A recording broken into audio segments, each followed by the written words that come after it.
Le but a été marqué à 4 secondes de la fin. Dans 4 secondes, Kaydop remporte son 2e titre de champion du monde.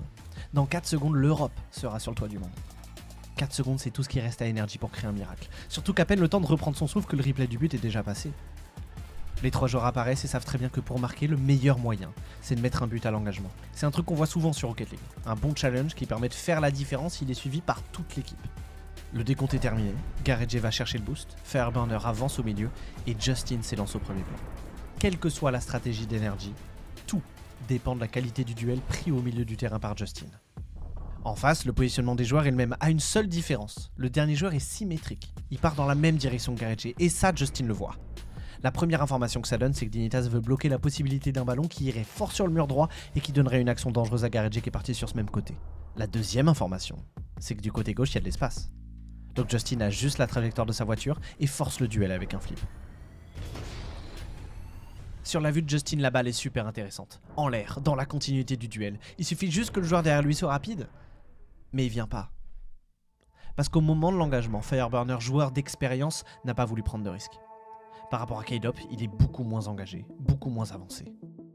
Le temps qu'il arrive sur le ballon, le français a largement le temps de l'envoyer loin dans le camp adverse. Justin est trop loin, Fireburner aussi, et le timer arrive à 0. La stratégie à l'engagement n'a pas fonctionné. Dans Rocket League, il y a une règle un peu spécifique. C'est que quand le chrono est à 0, pour que la partie s'arrête, il faut que la balle touche le sol. Tant que c'est pas le cas, pour Energy, il y a encore de l'espoir. Et cet espoir, dans l'écran de Justin, il s'appelle GareJ. À quelques pixels près, Energy reste en vie. En une demi-seconde, Justin se repositionne et analyse la situation. Cette balle sur le côté, c'est Violent Panda, le joueur de Dignitas qui l'aura en premier. Mais autour de lui, GareJ et Fireburner l'encerclent, un devant, un derrière, et vont donc le forcer à jouer rapidement. Justin y connaît bien Violent Panda. Tous les joueurs pros se connaissent. C'est pas un joueur qui prend des risques, et encore moins à un moment aussi important. Dans sa position, la solution la plus sûre, c'est de la balancer le plus loin possible. Donc pas le choix, il faut faire demi-tour. Grâce à son anticipation, Justin change totalement le cours du jeu. Plus besoin de courir après la balle pour pas qu'elle touche le sol, il peut désormais prendre le temps et préparer la contre-offensive. Ses coéquipiers sont derrière lui, prêts à se retourner pour passer de la défense à l'attaque, et il le sait. Le seul problème, c'est que le milieu de terrain est gardé. Derrière les joueurs d'Energy, TurboBolsa attend que le ballon vienne à lui, et dès que Justin frappe la balle dans le mur, il saute. Mais il saute tôt en fait. Tellement tôt qu'il est obligé de rectifier sa trajectoire une fois en l'air, et ça lui fait perdre l'avantage sur le duel à venir. Parce que si Justin voit l'erreur du Suédois, alors Fireburner, l'un des meilleurs duellistes du monde, ce petit détail dans le positionnement de la voiture de TurboBolsa, il l'analyse déjà. À son niveau de jeu, il n'y a plus qu'à s'adapter. TurboBolsa va forcer la balle à partir vers la droite, ça se voit à la position de sa voiture. Si Fireburner frappe trop fort ou pas assez, il y a un risque que personne ne puisse reprendre le ballon avant qu'il touche le sol. La meilleure option, c'est de la garder vers le milieu du terrain. Il adapte sa vitesse, se positionne et vise. Ni trop haut, ni trop bas. Dans toutes les compétitions qui existent, il y a un certain stade où on peut se demander à quel point la chance rentre en jeu. Lorsqu'un tir est dévié au foot, anticiper une météo favorable en Formule 1, ou un rebond d'un ballon de rugby qui arrive dans les bras d'un ailier. Puisque dans tous ces exemples, on peut compter des paramètres impossibles à calculer sur le moment pour un être humain. Et pourtant, toutes ces situations ont le même point commun. Elles existent. Elles existent pour la simple et bonne raison qu'on a maximisé les chances de leur réussite. Et au vu de la vitesse du jeu, du temps qu'il a pour s'ajuster et de la distance qu'il sépare de là où il vise, on pourrait se dire que Fireburner a eu de la chance.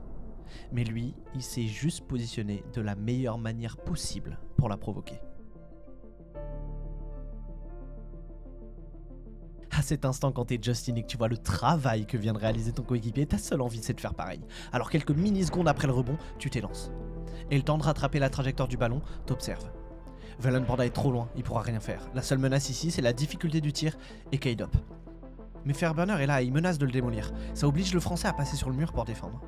Cette position en tant que défenseur est vraiment pas simple, puisque ça t'oblige à te lancer à mi-hauteur pour dégager la balle. Et pour ça, faut prendre de la vitesse, surtout si le tir part du côté opposé. En fait, la première préoccupation d'un défenseur sur son propre mur, c'est le côté opposé du but par rapport à lui. Et quand tu joues à 0 secondes de la fin depuis 15 secondes dans la manche finale des championnats du monde, c'est plus une préoccupation, c'est une hantise, c'est une obsession.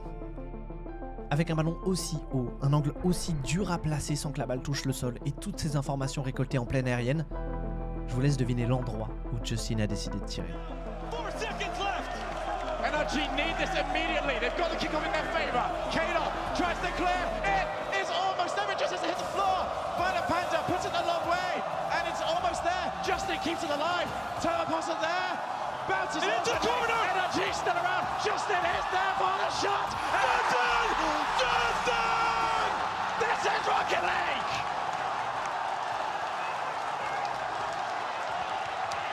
They did it! Le temps d'une aérienne, le monde de Rocket League a retenu son souffle. Tout le spectacle et la tension que peut offrir ce jeu, tout était concentré dans un seul tir. L'action prend une telle ampleur que This is Rocket League devient utilisable en chat rapide pour tous les joueurs en jeu. Sur YouTube, les vidéos qui mentionnent ce moment font des millions de vues et Justin est devenu en partie grâce à ce but une légende.